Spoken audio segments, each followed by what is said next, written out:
నమస్తే, నా పేరు ఝాన్సీ, ఏబీవీపీ రాష్ట్ర కార్యదర్శి.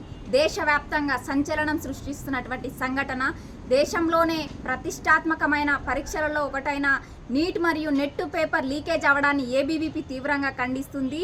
ఎంతోమంది లక్షలాది మంది విద్యార్థులు వైద్య విద్యను అభ్యసించి ఈ దేశానికి వైద్య రంగంలో సేవలు అందించాలనే ముందుకొచ్చి పరీక్ష రాస్తే పేపర్ లీక్లతో ఈరోజు వాళ్ళ జీవితాలు రోడ్డు మీద పడేసినటువంటి పరిస్థితి ఏర్పడింది.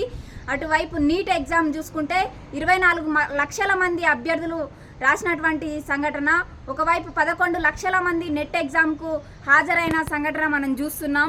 ఈ విధంగా లక్షలాది మంది భవిష్యత్తును రోడ్డున పడేయడానికి ప్రయత్నిస్తున్నటువంటి ప్రతి ఒక్క ద్రోహులను కూడా శిక్షించాలని చెప్పేసి ఏబీవీపీ హెచ్చరిస్తూ ఉంది.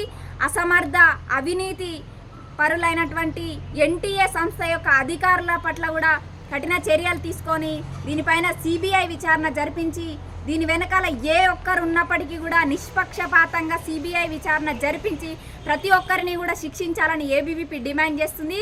అదేవిధంగా ఈ అసమర్థ అవినీతి ఎన్టీఏ సంస్థను ప్రక్షాళన చేయాలని చెప్పేసి కూడా ఏబీవీపీ డిమాండ్ చేస్తూ ఉంది. ప్రతి ఒక్క విద్యార్థికి కూడా న్యాయం జరిగే విధంగా చర్యలు తీసుకోవాలి. అదేవిధంగా ఇటువంటి సంఘటనలు పునరావృతం కాకుండా కూడా చర్యలు తీసుకోవాలని చెప్పేసి అఖిల భారతీయ విద్యార్థి పరిషత్ డిమాండ్ చేస్తూ ఉంది. నమస్తే. అసలైన తొలి వెలుగు. ఫాలో వాట్సాప్ @తొలి వెలుగు official.